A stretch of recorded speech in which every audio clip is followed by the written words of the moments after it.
They're not our competition. That's not who we're competing against every day.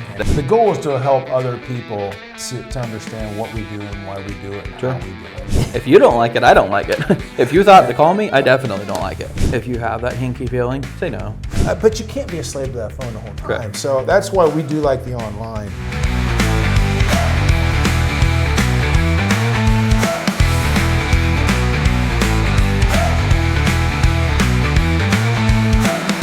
So today we're joined by Isaac Back from All Pro Dumpsters. We're going to talk about how we collaborate in our businesses, how we've helped each other, how we can help each other, where we feel like the future of the dumpster business is going, whether that's electronically or trucks or equipment-wise. We're going to talk about the story of All Pro's origins, and then also how collaboration between two businesses can help both of us win. Welcome.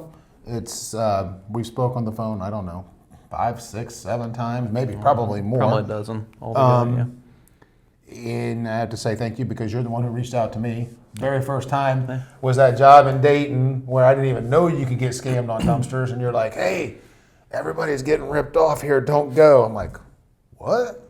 People actually don't pay? so anyways, that's how our relationship got started. And then, appreciate you being on the show. Here's a gift that we have for you. We appreciate you taking the time out of your day. The goal is to help other people in the business to understand what we do and why we do it and how we do it. And I think both we have the same mindset. There's plenty of business out there. Okay. We strive to basically go out and get business from the big boys. The guys who have $600, $700, $800 dumpsters in the market, and that's why we feel like if we collaborate with each other, we can win, and might as well pass the business on to each other. Let's talk about how you got started in the business. 2018, 2019, we were flipping houses like crazy. I got my real estate license. The dream was to sell retail real estate, and got a real bad taste in my mouth for that right away. Nothing wrong with it, just not my cup of tea.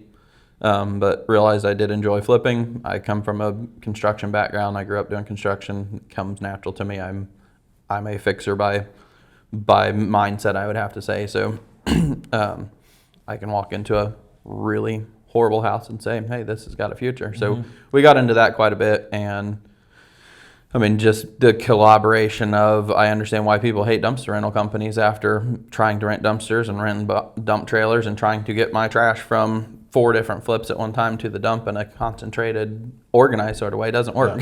Yeah. So I went out and bought the dream, the Texas Pride, 1 trailer and 3 dumpsters for myself with no intention. I was looking at that compared to a dump trailer. So you started with the Texas Pride. I did. Yep. And where did you find it, and why did you settle on that to start with? I had a buddy that passed different career, met him. He had some Texas Pride trailers down in Cincinnati, and he was the only guy I knew that was running dumpsters at that point. Back then, there was not all these 18 different Facebook pages and 7 different sport groups and regional get-togethers and all that. So he was my one and only. He liked it. It was the only thing I knew. So dummy me, didn't do a lot of research. I was like, bam, we got it. And I had no intention of scaling either from there. So it was 3 dump trailers on 1 axle to me. Yeah, right.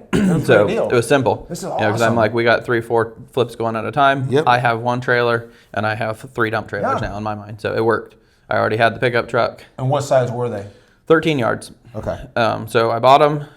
That was they finally came in January. The coldest, horriblest time to do anything like that. So, right away I got a taste of frozen trash, a taste of dumpsters freezing to the ground, a taste of frozen hydraulic fluid. 2-3 weeks after getting the trailer, I'm like, what in God's green earth have I done to myself here? Yeah. How am I going to survive the first winter? And that's new equipment. So wait till the following January. Right. So we made it to spring. Somewhere along that way, I started, I don't even remember how, renting a dumpster here and there to a buddy, and I was like, hey, this actually works. So, by summer, we had no more dumpsters, and I was back to, what about me? I was still flipping houses. I wanted dumpsters for me.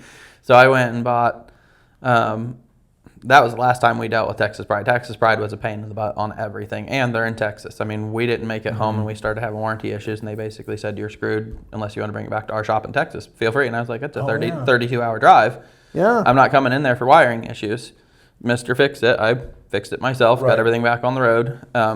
But we got to the point with that trailer, the owner of Texas Pride called me and said, what the heck am I going to do to get rid of you because you're being such a problem? And I was like, I'm going to milk this warranty out. You know, I don't know what my question was, what are you going to do with me after the warranty's gone?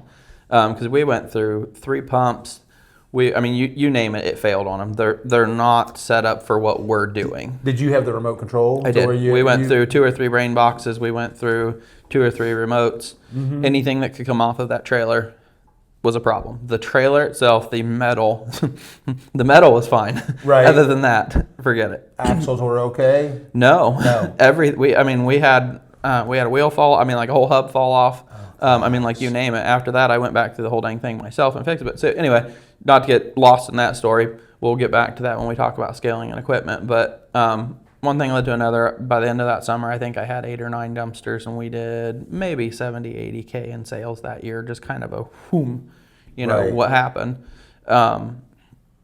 So flipping was still my main focus. The dumpsters just kind of sidewinded me. Not to get too gory into a rabbit trail, my wife got really sick and ended up going into septic shock. And we spent a week and a half in ICU, and she barely made it. And we kind of needed to make a pivot of, I'm the guilty one. I was literally, when she got sick, I had been gone for 48 hours, hadn't been home. I was flipping a house in Springfield and got lost in my work and came home. She was sick on the couch. At that point, remember, we still got the trailer. I have 5 kids. At that point, we had 3. I was like, you know what? I've got a crew cab truck. I can put all 3 kids in the back seat. You can recover. I've got dumpsters I can rent. We can scale this. This is the future. So that's when we really dove into it. 8, 10 dumpsters in at that point. That was 2020-ish. So we ran another year and a half, 2 years in the middle of COVID, still trying to get equipment. Was a joke. We bought another Texas Pride trailer used because Texas Pride was, I think they told me they were 30 weeks out on getting a trailer. Yeah. So I flew to Texas, looked at it. Probably overpaid for it, right? I bought that one used. Yeah. Did you overpay for it being used? No, COVID? Okay. No, I flew to Texas. I looked at it. It was 6 months old. It came with 2 25-yard dumpsters. I paid the guy for it, hired a hot shotter to go down there and pick it up, and had the 2 25 yards rented to Amazon before they made it back to Ohio. Okay. And Amazon had them for 2 years. I mean, we figured we made over $100,000 off of those 2 dumpsters. Good for you. And that was my eye opener to commercial side. That's about the time we switched to trucks, and that's when, again, we bought Texas Pride, and we'll get back into that. But scaling, when you buy the wrong equipment to begin with, it will haunt you till you quit letting it haunt you. We've talked about that before, yeah. So we figured out a way to make it work. I would never suggest that, but I mean, we were 20, 25 dumpsters in by the time we actually learned what real equipment is. We discussed that, and did the research that we should have before we bought the first dumpster. So that's kind of the intro, and I mean, everything else is, I can sit and tell you story after story for years of the last, January is going to be 8 years since we started, but that's kind of our lead into how we got to this season anyway. Yeah, when it comes to the equipment side of it, and we discussed how you switched from the chassis systems into doing the cable, but correct. Yours was a much smarter move, I feel, after talking to you. And we just jumped right into it and said, we're done, we're going all hook lift, but you were able to incorporate yours over, which was a pretty good move, because we're still reeling just a little bit, trying to catch up from switching from the chassis. So, and that's one thing. We have, we've got 10 yard through 30 yards, and all of our dumpsters fit on one truck. Our biggest truck will haul everything down to our 10 yards, and that was the most important thing to me as we got there. Was I don't have time or money to abandon anything. We're going to use everything and incorporate it into it. Over the years, we've gotten better about that, but that was looking forward. It was like, okay, how do we make this work to move forward without losing anything along the way? Right. And we want to make sure every dumpster and every piece of equipment works. So you went from flipping houses, which is very competitive, and when you started doing dumpsters, it wasn't nearly at the time wasn't nearly as competitive as it is right now. No, yeah, we were Yeah. one of 3 or 4 guys, really, honestly. And you're in the transfer station a lot more than me. I know you're still in the truck where and I'm not in nearly as much, so I'm not keeping an eye on the competition like I used to. But I can remember the very first time I saw one of the big boys, the big chains come in, and I was seeing them all the time. Oh, yeah. And I'm like, oh crap, what have I gotten into? Mm-hmm. And it's just like, I guess, being in a fight when you're going with somebody. The funny thing is, they don't scare me. I don't feel like that's our competition. They did. The first time I saw them, they scared me. Was my point. Yeah, I was like, oh, now crap. that once you taste it though, and you're around them, they're not our competition. That's not who we're competing against every day. They have theirs, and we have ours. Running a dumpster company isn't for the faint of heart. It's long hours, juggling drivers, chasing payments, all while trying to keep the next job on track. I'm Todd, owner of Pack Mule Dumpster Rentals. Trust me, I've lived every headache you're dealing with right now. That's why we built Bin Boss. It's more than software. It's a system that makes your dumpster business run like a machine. So you can handle more jobs without more trucks, let customers book online anytime, keep them happy with real timelines, and finally get invoices out before they collect dust. We haul too, and that's why this works. You want to see how it can transform your business? Bet on yourself with Bin Boss and book a demo today. So one of the things that we talked about, or we've talked about personally, and then obviously, going into this is your niche. I mean, you discussed trying to get away from the driveway dumpsters, not totally, but just focusing on the corporate side of it. Sure. Why do you want to get away from the driveway dumpsters? For instance, we're 2 very different. You've got Joe Homeowner that needs a 15-yard dumpster in the spring to clean out the shed. And they want it yesterday. They don't want it tomorrow. Yeah. They don't want it in 3 days. They want it yesterday. Yeah. They want the cheapest Maserati that they can get. They're the ones out there with the tape measure measuring to make sure that you actually brought a 15-yard dumpster, and they'll sit there and argue with you about it. And then they're also the ones that are going to put all the paint in there. They're the ones that are going to put paint in the bottom of it. They're going to hide a tire in the middle of it. They're going to put 7 batteries in there, and then they're going to blame it on their neighbor. And somehow they didn't put the refrigerator in there either. Versus, we just finished up. We did a Buffalo Wild Wings rehab in Troy. They needed 25 yarders there because we couldn't fit 30 yards in and out of the driveway. It was a congested shopping strip. The 25 yards were working better. So we dropped 4 25 yards off there, and I think we did probably 25 or 30 swaps in a 10-day period. Yeah. There was not one dumpster that was overfilled. There was not one dumpster that had tires in it. There was not one guy out there with a tape measure making sure of what I brought him. And they said please and thank you about everything. And they said when you can get to it, we need a dumpster. And for me, that's our bread and butter, because what I do in that situation is I say, when are you starting? Tuesday? Okay, I'm going to have, how many dumpsters can I bring you? Yeah. Not what do you want? How many dumpsters can I bring you? Because I'm going to bring them on Monday so that when you show up at 5 o'clock on Tuesday, you have 5 dumpsters there, and I want you to call me when the first one's full, and I will get you a truck moving, and we will stay 3 dumpsters ahead of you. Yep. I have that kind of working relationship with them. They are singing my praises. They love me. I love them. It's an awesome connection, and they will remember me for years. And wherever they go in our 50-mile radius, we will see each other again. Yeah. We always do. Yeah. Sometimes they're from Texas and I'll never see them again. Sometimes they're here for one and done. But if they are here or if they are from here, we will see them again. Yep. We don't not get along with contractors. I mean, that is we do very well together with them. And you're going to get paid. That's that. Now you may not get paid like we like to get ours up front with the contractors. Some of them we're going to get it later, but you're going to get paid. With our contractors, I don't worry about that. That's like the least of my concerns of. And it doesn't matter to me if we get paid 30 days out. It's nice to have money up front, but I would rather work doing 25 swaps like that in a 10-day period and get paid in 3 weeks than to do 25 Joe Homeowners and get paid one at a time. Yeah, or have them griping and complaining about overages, or and fighting the overages on my driveway, and disputing the overages and all that sort of. So that's the sour taste. I mean, we've done.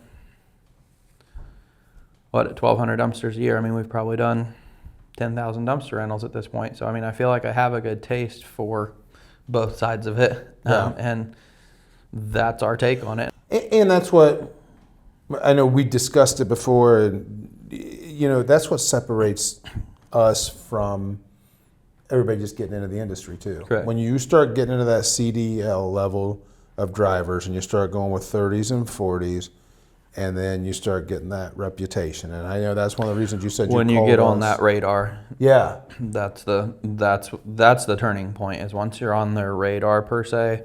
And I'm not the most techie person. There's drips you can do on LinkedIn. There's ways that you can chase these guys. I don't. I'm about the most untechie person you'll ever meet. We have a face-to-face relationship. I do a lot of one-on-one networking. I do a lot of business networking. I do a lot of phone calls. Yep. That's my relationship with you. Past that, either we work together or we don't. Like I'm not gonna force you to have a bad relationship with me. But 9 out of 10 of our commercial contractors, and then I like to call my retail rehab guys, we do great at retail rehab. That is our bread and butter, and they'll tell you the same thing. One of them the other day told me I felt like I was your only customer, and I was like, that's what we want. That's exactly, yeah. You're one of like 10 we've got going right now, but that's amazing. And the benefit to that too is as we know is when you have dumpsters on site and you can just, I'm bringing you a new one out and I'm taking a full one back. Yes. And that economy of motion really helps. I mean, It's fluency for the drivers. You've got, I mean, like I can say, you're going to go to these 3 job sites for the next week. That's where you live. And they like it. And we know drivers do like that. Yeah, they want to know what their schedule is. Instead of getting 4 dumpsters done in a day, they can do 12 dumpsters in a day because they know I've got a 30-minute drive. I've got a 28-minute drive. I got another 30-minute drive. It's repetitive. I can stop at this gas station on the way. I can stop and get my drink, whatever their routine is. They can keep the routine going. And I know my drivers all like to start early. So when we do something like that, they can get started started early. They can be 2 dumpsters in by 8 o'clock. Yeah, they can knock them out. They don't have to deal with the traffic, and so that's when we can do those, it makes everything easier for us too. Now, and you'll hear me use this term a lot. You have to have the salad bar, though. You need you need the Joe homeowner, unfortunately. You need the commercial contractor. You need the one and done, and you need I like the contractor that calls us 3 times a year for a 15-yard dumpster because I didn't pay for that lead. He is loyal. He feels like he can call me anytime he needs me. He's the most polite customer we have every time. I just need it when you can get it to me, whenever it fits in for you. And I'm like, dude, you can have it right now. I know. That's my golden customer right there. They think they're a very small part of my business. I'm like, no, you are like legit the glue because I didn't pay for that lead. You're coming back to me. And those people who are like, oh, just whenever you can get it, it makes me want to like jump through hoops again. Yeah, no. Versus let me get in the truck right now and do it myself, man. Oh gosh, I get the what's the cheapest dumpster you have? Can I get you do same day delivery? Can I get the online discount? It's like, oh my gosh, this person's gonna be. I just had one. We talked about it last night. I had a guy called me on Saturday. I've done a lot of dumpsters with you. I need one today, and I'm like, no. Yeah. Because I knew if I delivered that dumpster on Saturday, he would call next Saturday, and there was going to be an issue. I just knew they would find some kind of an issue with it, with the tone of the phone call, and I need it now. And I've done a lot of dumpsters with you, and it's like 3 or 4. I'm like, hey, listen, nothing against that. I appreciate your business, appreciate you calling and using us, but I just knew from the tone of that phone. And guess what? When my driver went out there to pick up. And this was a rental house that we dropped off at.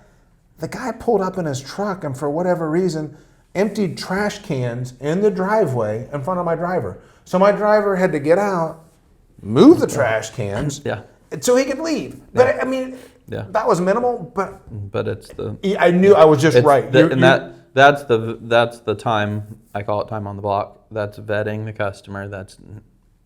It's not rocket science. Once you've talked to so many customers, you can tell. Are we going to get along, or are we going to have a problem? You can't say that as the owner, but you're like, you really want to say, are we going to have a problem?